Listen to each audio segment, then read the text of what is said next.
Boas-vindas a esta nossa análise visual. Hoje a gente vai explorar o mundo fascinante da ciência da computação. E vamos direto ao ponto, mergulhando nisso desde o princípio. Pensando bem, a jornada da programação é no fundo uma tradução.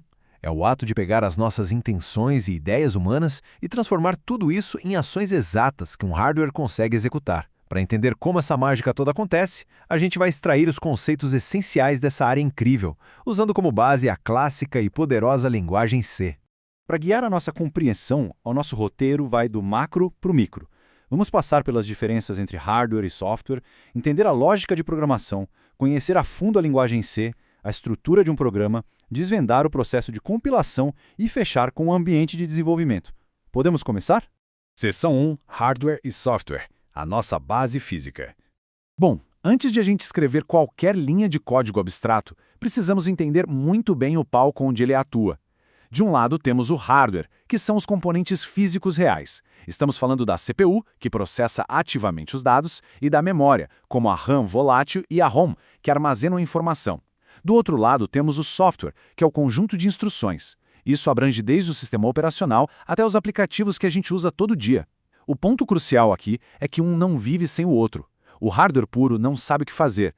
É o sistema operacional que age como uma ponte e os aplicativos rodam por cima dele, ditando exatamente o que a CPU precisa executar. Seção 2, Lógica e Programação, a hora de pensar como um computador.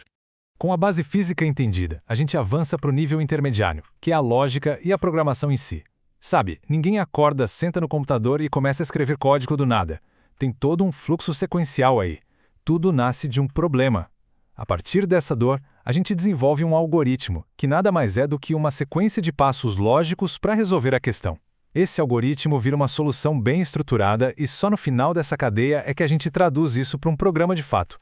É o puro raciocínio lógico resolvendo problemas do mundo real.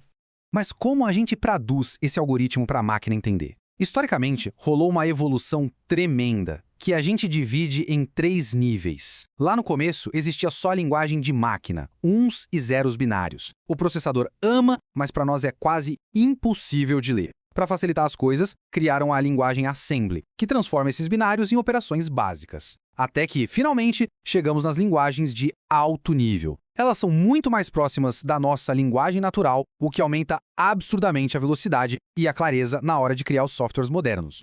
Seção 3, a linguagem C, onde o poder encontra flexibilidade.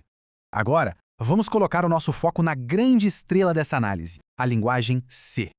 O que é realmente impressionante no C é a sua dupla natureza. Ela é uma linguagem de alto nível e procedural, o que significa que permite quebrar problemas gigantes em módulos simples e sequenciais. Mas aqui vem o truque de mestre. Ela também permite acesso de baixo nível direto à memória. Ou seja, ao mesmo tempo em que é super legível para quem programa, ela te dá um controle cirúrgico sobre o microprocessador. É literalmente o melhor dos dois mundos.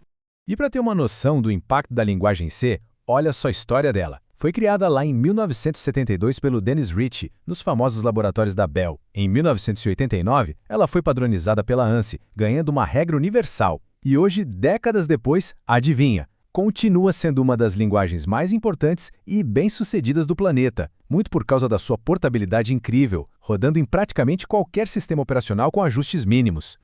Seção 4. Estrutura de um programa. A anatomia do código.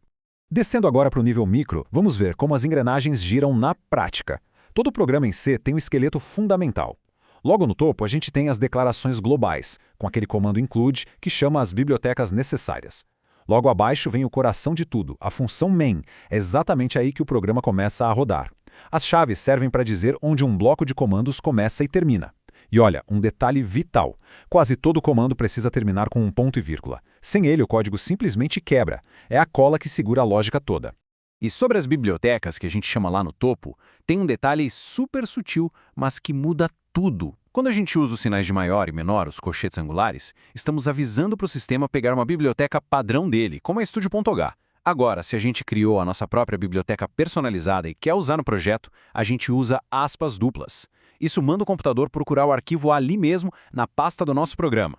Além das regras na máquina, existe uma prática que é pura empatia com outras pessoas que vão ler o código, a indentação. Um código todo alinhado à esquerda até funciona, mas é um pesadelo visual, né? Agora, quando a gente aplica espaços e tabulações, criando recuos visuais para cada bloco novo, a mágica acontece. A indentação não muda em nada o que o computador faz, mas é uma convenção indispensável que facilita demais a leitura e a manutenção do nosso projeto no futuro. Seção 5. O processo de compilação. Do texto ao executável. Agora a gente chega numa fase que é meio invisível, mas absolutamente essencial. Fica a grande pergunta: como exatamente aquele texto que a gente digitou vira um arquivo que o computador consegue de fato rodar? Bom, isso acontece numa verdadeira linha de montagem em 4 etapas. Primeiro, o pré-processamento, onde o código ganha uma faxina, comentários são tirados e os arquivos incluídos são lidos. Segundo, a verificação sintática. O computador confere linha por linha para ver se as regras gramaticais do C foram seguidas à risca. Terceiro, a compilação em si, que transforma o código em arquivos objeto. E para fechar, a link edição. Ela costura todos esses arquivos objeto e bibliotecas num pacote só, criando finalmente o nosso arquivo executável. Seção 6. O ambiente de desenvolvimento, onde a gente bota a mão na massa. Chegamos na nossa camada final. Afinal, onde a gente digita e compila tudo isso? O Falcon C++ é um baita exemplo prático. Ele é um ambiente de desenvolvimento integrado focado no Windows, e o legal é que ele junta tudo que a gente viu num lugar só. Tem modelos prontos para você não começar do zero, permite compilar e rodar aqueles 4 passos com um clique só, e ainda traz uma ferramenta fundamental, um depurador de código integrado. E por que esse depurador ou debugger é tão importante? Porque na vida real, conforme os projetos ficam complexos, os erros inevitavelmente aparecem. O debugger é literalmente o bisturi de quem programa. Ele permite pausar o tempo, inspecionar o programa passo a passo e encontrar exatamente onde a lógica ou a sintaxe falhou. É o que salva a nossa vida no dia a dia. Compreender tudo isso, desde o hardware lá no fundo, passando pela lógica estruturada, até o processo de compilação da linguagem C, coloca um poder imenso nas nossas mãos.